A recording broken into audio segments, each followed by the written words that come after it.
First things first, it is 9:20 in the morning, so I've actually already been here for a couple hours this morning. We have this Corvette in here this morning. We actually pulled the transmission on this, what was that, Thursday night? Or not Thursday night, Saturday night. We pulled the transmission out of this, so what's going on is we have a seal leak up here, so we're gonna change out this bushing, replace the seal. Obviously the pan gasket's getting done, and then we're also going to do the rear output shaft seal. So we have that sitting here, got parts ordered for it, and then this came in over the weekend. So clearly that subframe is toast. This thing's very crusty. So that was one of the jobs I quoted this morning, putting a subframe in this thing. So waiting to hear back from him. We'll see what we end up doing on this one, but for now we're gonna work on the Corvette transmission. First thing we have to do is pull this oil pump out, disassemble it, and then push the bushing for the input shaft out from the inside outwards. I have a pretty good relationship with my Snap-on rep, and he called me to sing me happy birthday this morning because it happens to be my birthday. Terrible singer. I told him it's a great thing that he has a separate career because he wouldn't make it far singing. All right, so first thing we're gonna do here, we need to pull the pan off. There's a solenoid we need to pull off out of the oil pump so that we can pop the oil pump out this way. So I'll flip this thing over and get that torn off.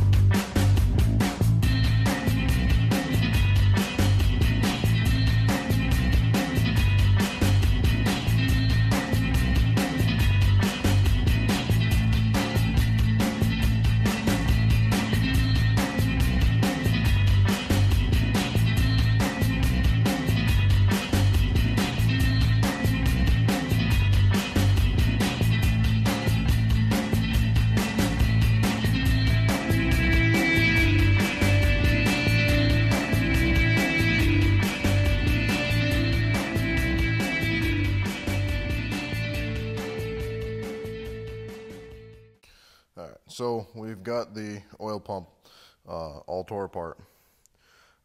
As far as we're gonna go, we don't need anything else disassembled out of here because our goal is obviously to push this bushing out.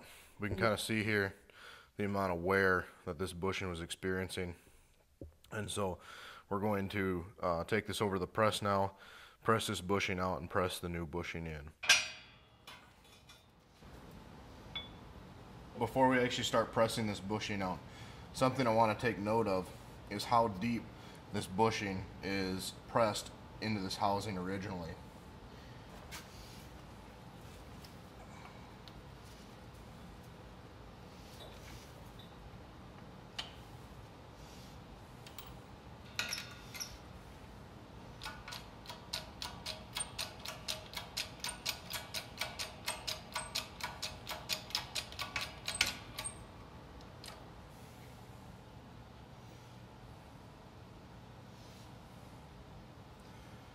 Definitely don't want to push this in, crooked at all, just because, we could end up deforming the bushing by doing so. So we're going to line this all up as straight as we can. We got to keep a really close eye on the bushing while we're pressing.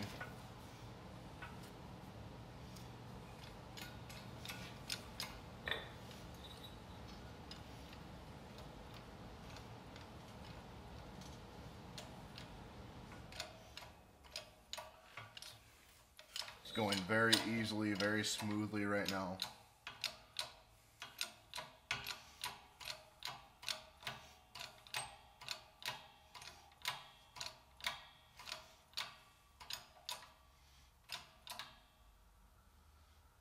Stop and check it right there.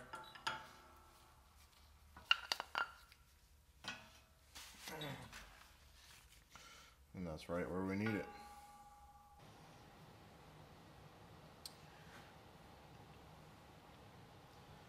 Sort of concentrating here, but putting these veins in. back into the pump here.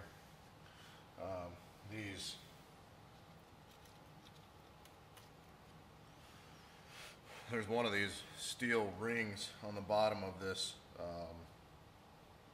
whatever you want to call it here, this main pump body.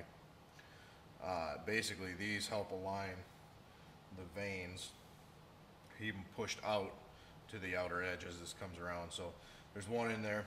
As we come around with these vanes, we may have to reach in there with a pick and move it over in order to get them all in, but yeah, it's just a little tedious here. I'm sure that they're all in the right way.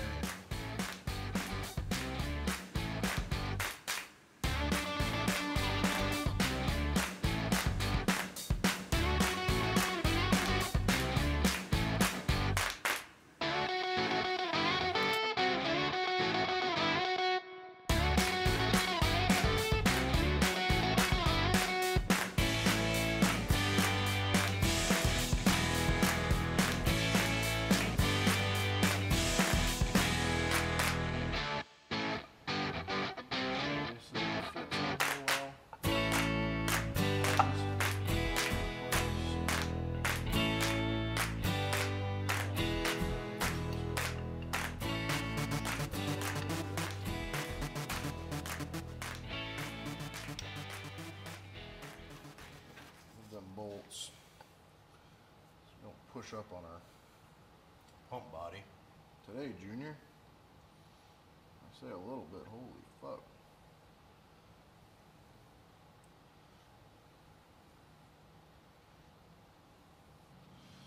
Line this up.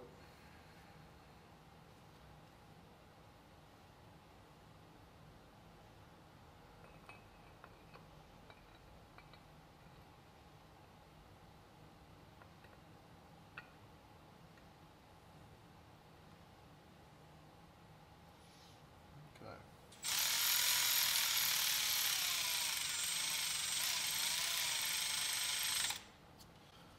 So these I'm just snugging up for now. We'll snug up those three. There is an alignment process to ensure the alignment of this stuff. I'm going to try using a alignment bar. I know there's numerous ways of doing this. I think there's even specific tooling for it, but I think an alignment bar might do the trick.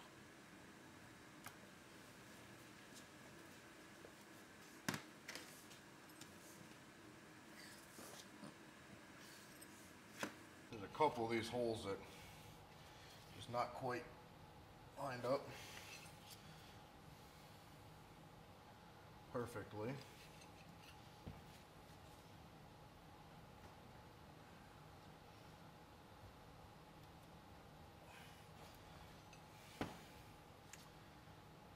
Well, I found that it was a little easier, besides using the alignment bars, to actually just put the edge of this on a block of wood and use a rubber mallet and just tap it, until we got the holes perfectly lined up. The biggest thing is actually the edges of the two you want to be straight.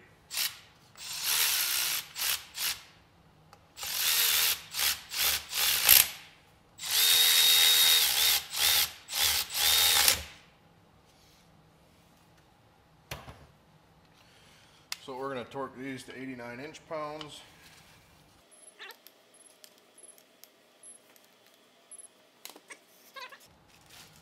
So here's our pump seal, the O-ring style one.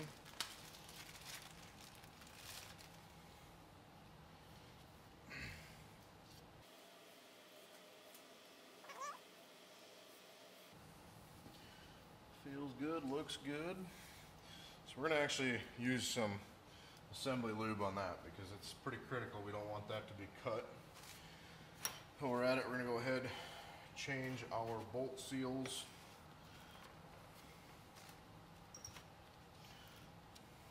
These little bolt O-rings are pretty critical as well. You can tell they're kind of hard. You throw them down on the table, you can kind of hear a little ting. So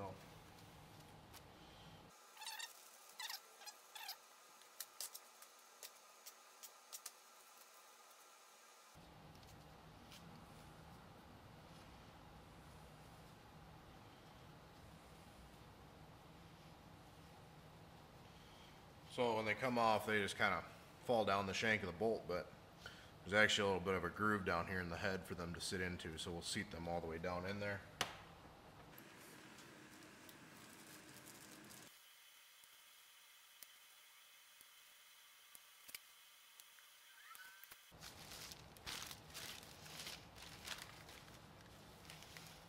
Pretty delicate gasket, so you gotta be pretty careful with it. Find the orientation of it.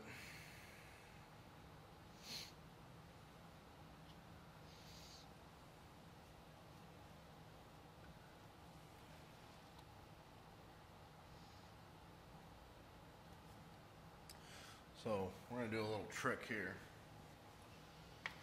All right. So a little trick here. We're gonna use some assembly lube.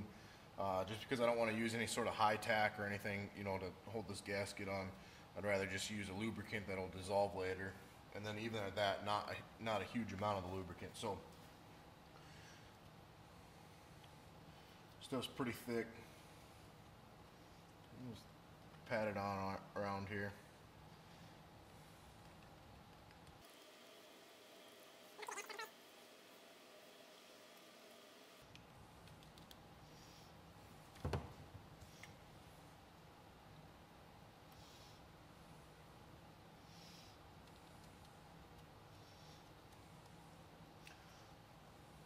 Definitely help our chances of getting it in there without ripping it for sure. Enough ATF on these seals, I'm comfortable with that. We also don't have any alignment dowels for putting this back into place, but we're going to use a couple of 5mm Allens and put them through the holes on here, help align it, get it in place. One last thing I want to do was assembly lube around here. Okay.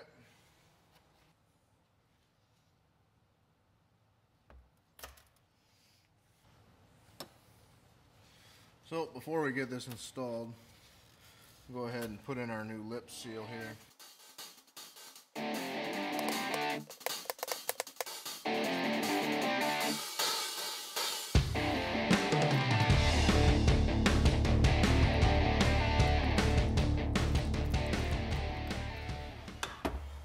Well, in order to get this to go in, I ended up having to stand the transmission up on end, and it fell right into place. So it is just an alignment issue because all the drums are kind of just settled down to one side. So go ahead and get it, some more of these bolts started.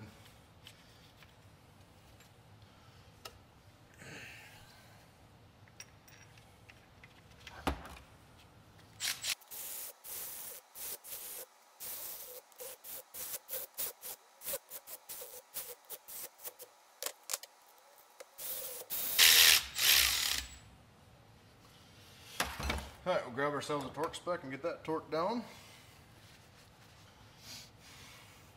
All right, these pump to case bolts get torqued to 18 foot-pounds. So go ahead and torque these down in a crisscross pattern.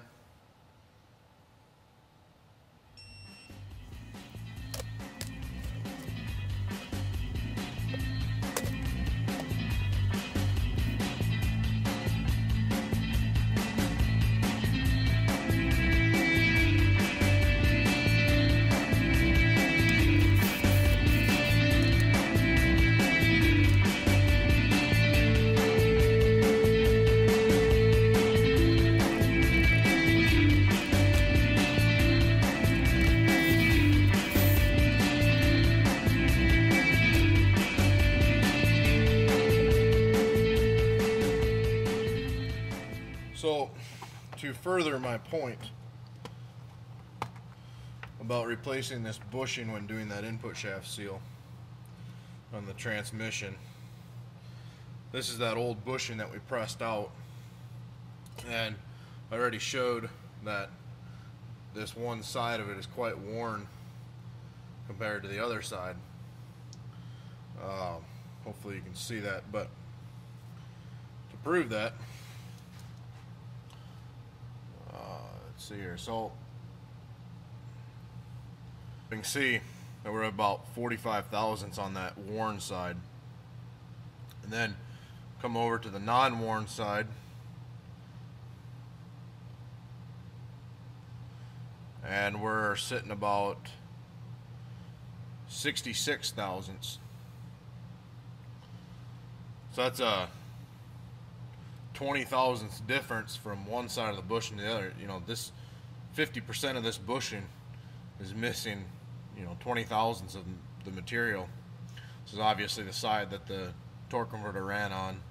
You know, I checked that torque converter shaft, and you know, there's not a ton of wear in it. It looks, you know, in good shape, so I don't see any reason to replace the torque converter at this point. But that just kind of furthers my point of doing this bushing at the same time of doing that seal, because you throw a new seal in there and 20 thousandths, you know, of offset, that's going to destroy that seal, if not leak immediately right away again. So yeah, just kind of drive that home. I ran some errands and stuff, so it's a few hours later here in the afternoon, but I want to bring you guys along with this one. So this oil kind of has a milky look to it. This is the engine oil out of this same Corvette that we were working on the transmission earlier. So yeah, I am draining the engine oil out of this thing because we're doing oil pan gasket and front cover, crank seal, all that. And I was draining this engine oil out, and the customer came in. I showed that to him, and it looks pretty milky. We got to talking because last fall, before he parked this thing, I actually changed the oil, and it gets parked through the winter. But when I drained it last fall, it was pristine, crystal clear oil, like brand new oil. This vehicle has like 95,000 miles on it, but they've kept up on oil changes and really taken care of this thing. And so it's kind of concerning to me that it looked like there was that much moisture in the engine oil. But I got to talking to him while he was here, and while it was in storage through the winter, he'd go once a week, every week, start it up for 10-15 minutes and park it. And so I told him not to be too concerned about it. We'll obviously check coolant level, but I'm not going to sweat it too much, because I think that he's probably causing more harm by doing that. And I told him because he's starting it up for just enough time to get the engine warmed up, and then shuts it off. It cools down, builds up condensation. He does that every single week. So I mean, it's been started probably 40 times this winter like that. So I think we're just going to check coolant level on this one for now. And I told him, since there's that much moisture in the engine, we'll probably do an engine oil change here in a month or two after he's driven it a little bit here this spring. But you know, that's probably causing more damage to the engine by starting it up that often in the wintertime. So yeah, that's what's going on with this thing. Got the oil pan just about dropped down here. Just need to pull out this sensor.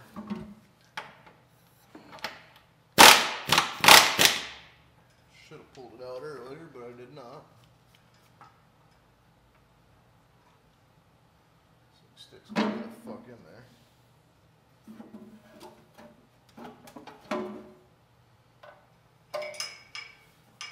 Easy peasy. It's a lot of moisture. Ugh, my head. It's a lot of moisture in here. I really hope for his sake that's just condensation buildup, but that is not great looking. It's definitely unfortunate, that's for sure. Alright, well, continuing on with life. I did check the coolant level on this Corvette, and the coolant is perfectly full. So even though that oil looked pretty milky, definitely a little concerning to me. At this point, we're going to chalk it up to just being condensation buildup in the engine due to him starting it for short periods of time all winter long.